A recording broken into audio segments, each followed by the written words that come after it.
Swastiastu. Assalamualaikum warahmatullahi wabarakatuh. Salam sejahtera, salam dan salam harmoni. Jadi pada kesempatan kali ini, kelompok kami akan presentasi tentang materi yang termasuk dalam tema 4, teknologi atau inovasi terkini yang berdampak ke masyarakat, yaitu Internet of Things atau IoT. Jadi, sebelum masuk ke materi, izinkan kami memperkenalkan diri terlebih dahulu. Pertama, perkenalkan, nama saya Ibu Tugalang Januarta Rajasa dengan NIM 22151011037. Dan rekan saya, Kenalkan, nama saya Steven Alutian Pati dengan NIM 22 15 10 10 21. dan rekan saya yang kedua, Perkenalkan, nama saya Kade Doni Diatika dengan NIM 22151011029. baik, kita langsung saja masuk ke materi. Jadi materi yang akan kita bahas adalah Internet of Things.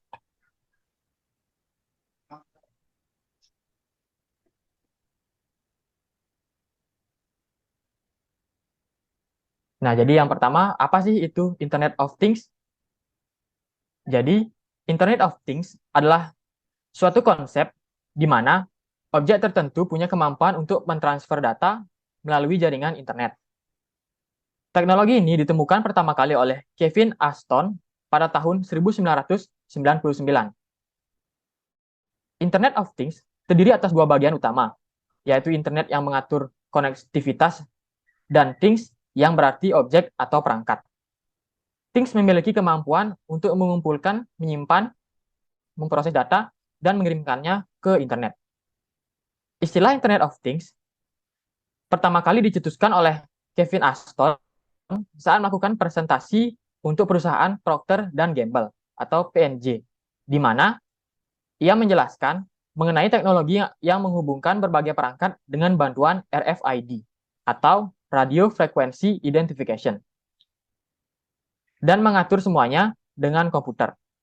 Konsep dari teknologi Internet of Things itu tersendiri adalah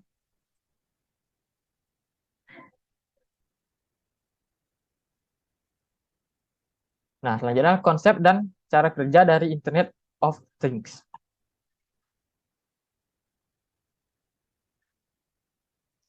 Nah, jadi terdapat 3 elemen utama dalam IoT. Yang pertama yaitu perangkat terkoneksi ke jaringan internet. Yang kedua, cloud data center, tempat untuk menyimpan aplikasi dan database. Yang ketiga, barang fisik yang dilengkapi modul IoT, seperti gateway atau sensor. Cara kerja IoT adalah setiap benda yang terhubung dengan internet bisa diakses kapan saja dan di mana saja. Seluruh elemen akan terhubung ke internet dan tersimpan dalam bentuk dan volume data yang besar dan beragam. Hal ini yang disebut sebagai big data. Data ini akan diproses dan diolah atau dianalisa baik oleh pemerintah, perusahaan, maupun lembaga asing untuk kemudian dimanfaatkan demi kepentingan masing-masing.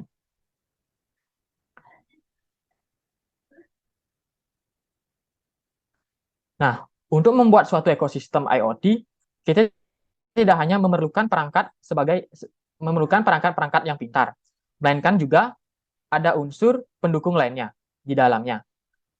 Berikut adalah berbagai unsur pembentuk dari IoT. Jadi yang pertama adalah kecerdasan buatan atau artificial intelligence.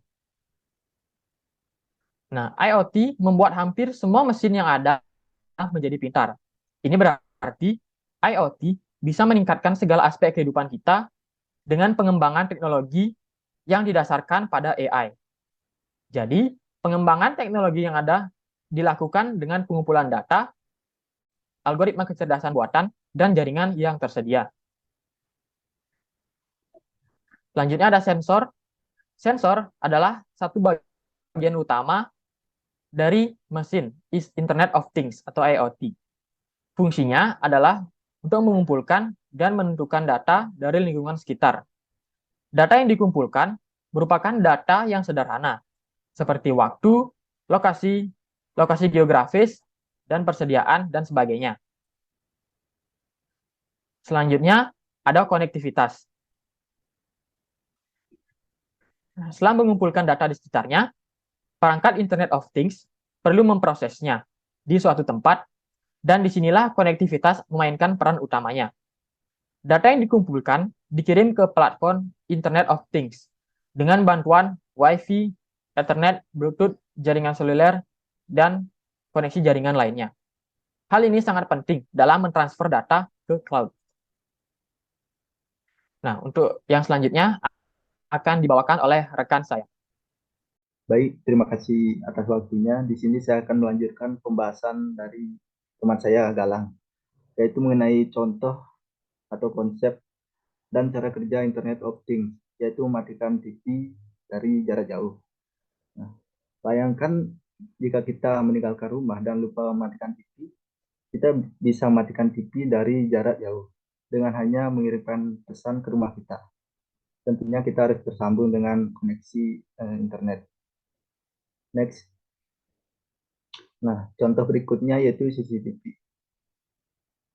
Smart CCTV adalah sebuah CCTV yang dapat bergerak ke kanan dan ke kiri dengan kendali jarak jauh sekaligus pemantauan jarak jauh melalui internet.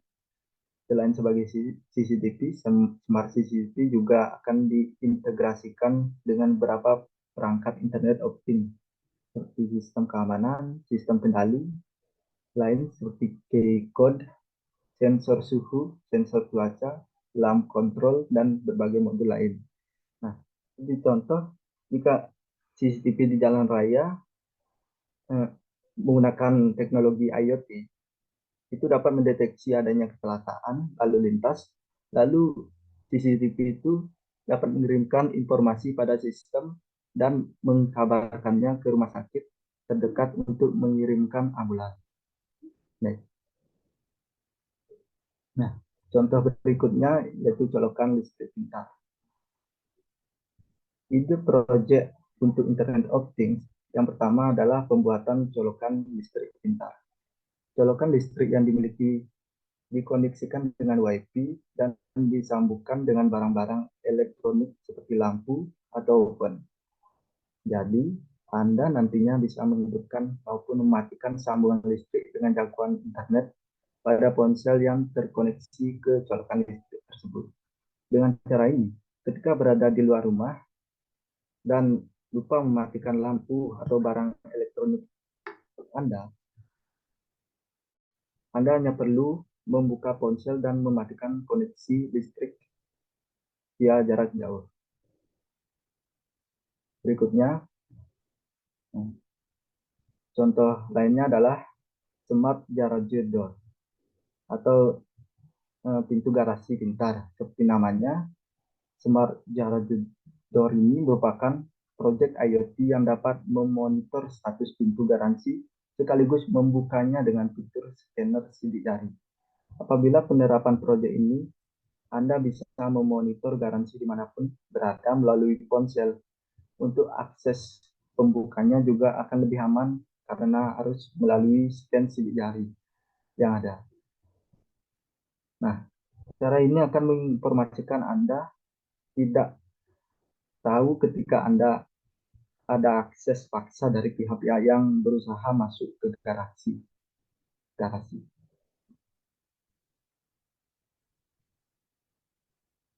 Nah, kemudian contoh berikutnya adalah Smart Trash Can atau tempat sampah pintar. Ini merupakan bentuk inovasi lainnya yang bisa Anda jadikan sebagai referensi. Dengan alat ini, Anda bisa mengoptimalkan pengumpulan sampah dan meminimalisir konsumsi bahan bakar. Sistem pada tempat sampah terdiri atas Sistem pada tempat sampah sendiri akan memberikan notifikasi mengenai jumlah dalam bak tersebut serta suhu bak. Inovasi ini tentu akan sangat berguna untuk mereka yang bekerja mengumpulkan sampah serta semua warga kota secara keseluruhan.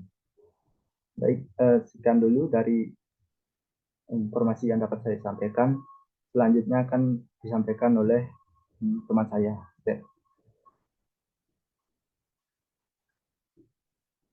Baik, terima kasih atas waktunya. Saya akan melanjutkan materi tentang IoT ini internet atau Internet of Things.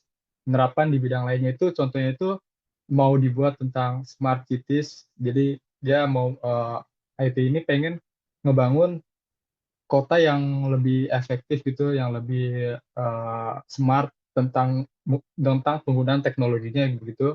Dan juga ada di smart traffic, ya di lampu-lampu merah yang tadi itu yang sudah dijelaskan contohnya oleh Doni, adalah menggunakan CCTV supaya bisa mendeteksi kecelakaan di jalan raya.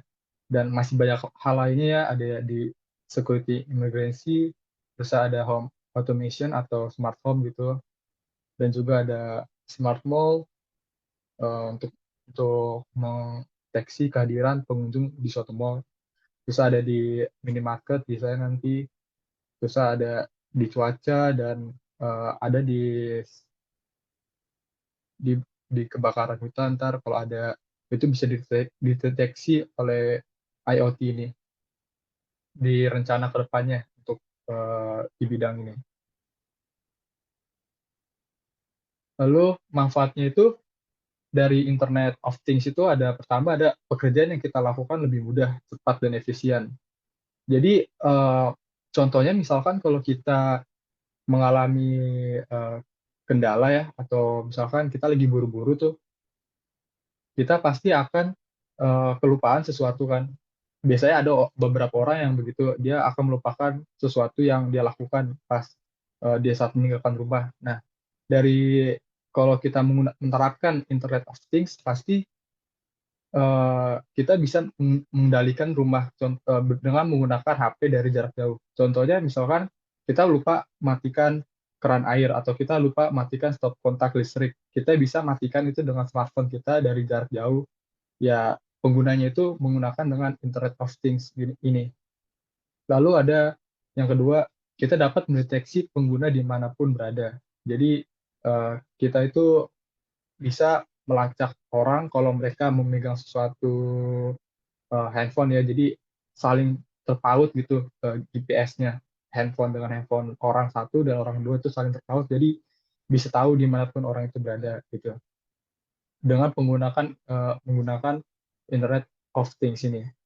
Lalu ini contoh sederhananya ya, kalau misalkan ada lagi ya bisa dibaca sendiri gitu. Lalu kalau misalkan di sini ada manfaatnya, pasti ada kelemahannya. Ada kelemahannya itu atau kekurangannya, yaitu Internet of Things itu memiliki kelemahan, yaitu keamanan. Jadi itu menciptakan ekosistem perangkat yang terhubung secara konstan yang berkomunikasi melalui jaringan. Sistem ini menawarkan sedikit kontrol meski ada tindakan pengamanan. Ini membuat pengguna terpapar berbagai jenis penyerangan. Jadi dari keamanan ini tuh pasti dalam teknologi pasti ada kelemahannya. Jadi pasti semua teknologi itu memiliki kekurangan dan kelebihan. Ya contohnya di Internet of Things. Tapi untuk security-nya dari Internet of Things ini bakal dikembangkan oleh para uh, para ahli-ahli yang membuat Internet of Things ini untuk memperketat keamanan dari Internet of Things ini. Lalu ada privasi. Kecanggihan IoT ini menyediakan data pribadi substansial secara ekstrim tanpa partisipasi aktif pengguna. Lalu ada kompleksitas, beberapa menemukan sistem IoT rumit dalam hal desain, penyebaran, dan pemeliharaan, mengingat penggunaan beberapa teknologi dan perangkat teknologi baru yang memungkinkan. Ya, dengan adanya perangkat baru atau teknologi baru, pasti ada beberapa orang yang mengalami kesusahan, ya karena mereka masih belum terbiasa menggunakan hal baru ini. Tapi kalau kita sudah dibiasakan dari sekarang, pasti di masa akan datang akan merasa lebih mudah untuk menggunakan Internet of Things ini. Lalu ada fleksibilitas. Banyak yang peduli dengan fleksibilitas sistem IoT agar mudah berintegrasi dengan yang lain. Mereka khawatir menemukan diri mereka dengan beberapa sistem yang bertentangan atau terkunci.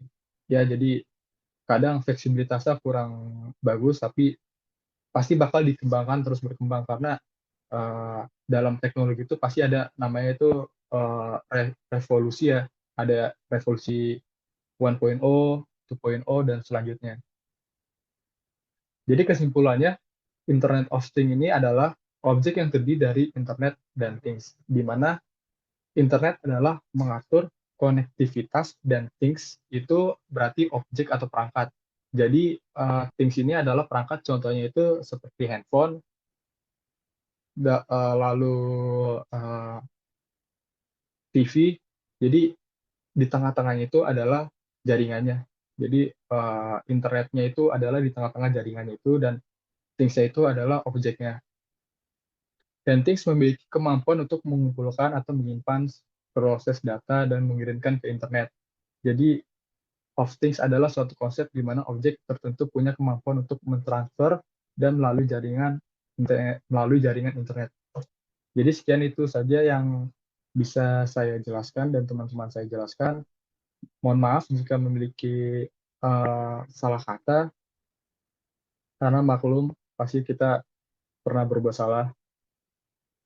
Akhir kata kami ucapkan para mesanti, Om Santi Santi Santi Santi Om. Assalamualaikum, salam, salam harmoni.